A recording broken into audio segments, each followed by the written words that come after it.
Hey, what's up everybody? BDF 44 coming at you with another video. Alright, so just got what I needed for the room. Hopefully there's no surprises on the price. You know what I mean? They told me what it was going to be. So I hope that it is exactly that. But yeah, man, just feeling pretty good. Ain't got no complaints about myself this morning. Thankful that the Lord has worked out once again my circumstance.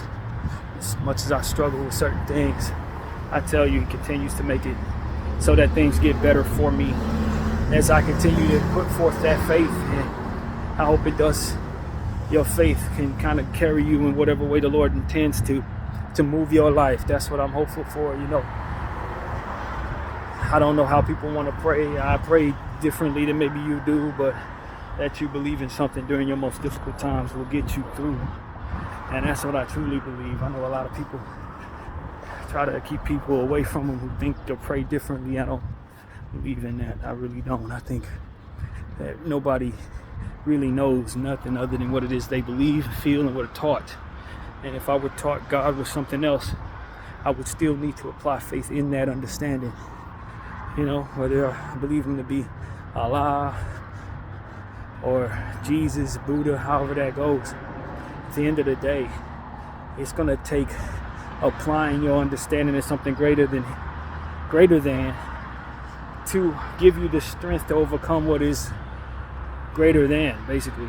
And a lot of things are outside of our control, outside of what we can see, coming out of our blind spots, hitting us devastatingly. And either you can apply something that's going to make you better, make you feel better, make you actually better, discipline you away from the pain, comfort you during the difficulties and pain, or you can succumb to what's out here for us to fall into and become part of the problem for yourself and others. And so that's what I understand. It's not as deep as who's the right God. It's understanding it's all the same enemy. That's what I've come to understand. You can pray to this guy, that God, that God. I promise you it's the same devil coming at you. And that's what we need to understand. It's the same devil. And so we got to be able to fight him and defeat the ways of the world and all these different things.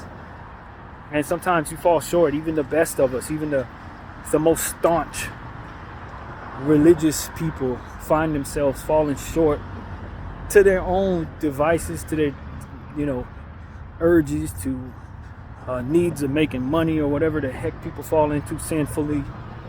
And at the end of the day, they have to try to find a way to out of that, to absorb the consequences of that, to forgive themselves if they have that in their heart. And it's not the easiest thing in the world to do when you're constantly dealing with the adversity of the world. That's why faith is so important. I don't think a lot of people understand that. I think a lot of people who push faith may not even understand that. They push faith because they think they have to. Not necessarily because they understand that is something that is only good for you. It's not something that you have to do as a salute to your existence, although it is something that within your unselfishness you should want to do for a God above you. But that is meant to help you through difficulties and guide you away from the enemy's clutches. That's what this is all about. And so if you believe in a different way of praying because you were raised on a different side of town, I don't think it would be any different for you than for myself, who has to apply my set of understandings to faith in order to overcome what it is that's coming against me. We just got to live to the best of our ability.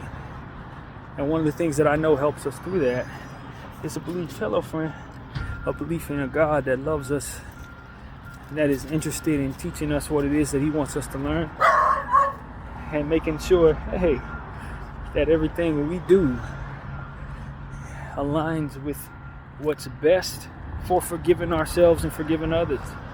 And that forgiveness, I think, is a good starting point for a lot of good things to come into your life, especially the part where you forgive yourself. A lot of times we get in our own way by way of our sins. God don't even have to punish us. We punish ourselves. We stumble into punishment because we think we deserve it.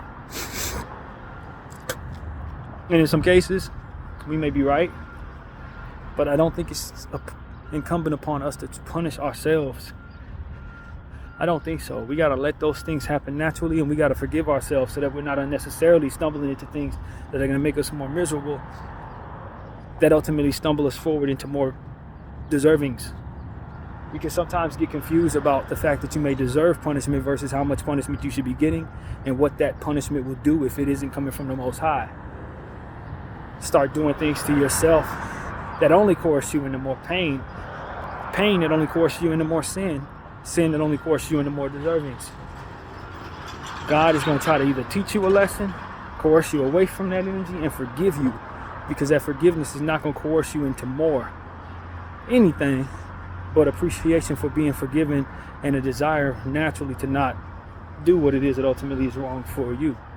That's what I've come to understand. You start punishing yourself, and then you look up and you say, I deserve more pain. And you start giving yourself more pain, even if it ain't interesting. It's something that you're interested in applying to yourself. Like I said, you just stumble into it. And so that's really what you don't want to do.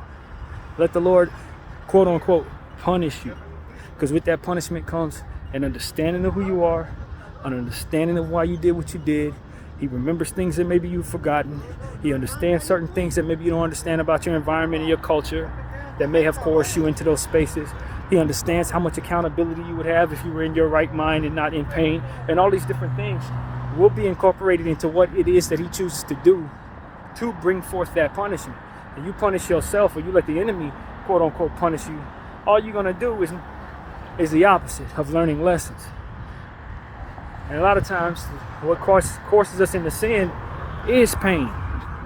And the enemy knows that, so he's going to bring forth pain in his punishments. It ain't punishment at all. That's why you got to put God first, so you know what's coming at you. I don't deserve this. I don't deserve that. Maybe I deserve this, but I also understand that who's going to give me this is love. Who's going to give me this is going to coerce me away from wanting to do that. He's not going to inspire me to continue on that same path when bringing forth that punishment. And so that's what I'm here to tell people. God is a understanding entity. Regardless of how you pray to him or what you say in prayer, you will know that he knows you as you go about what it is that you do. He's measuring your intentions as well as your wrongdoings, and the measure it impacts others. All of which are encompassed in his understanding as he assesses you and what you did this time versus the good that you may have done or the good you're about to do, all of which he understands more so than you. So that's what I would say to you, man. Don't welcome punishment into your life by way of yourself. You don't deserve what you're going to do to you. You deserve what God is intentional on. And with that comes a lot of different things that can be of service to not only yourself, but maybe others as he moves through you in whatever way he sees fit. So that's what I'm here to say, man. My name is BDF 44. I thank you all for watching. I'm out.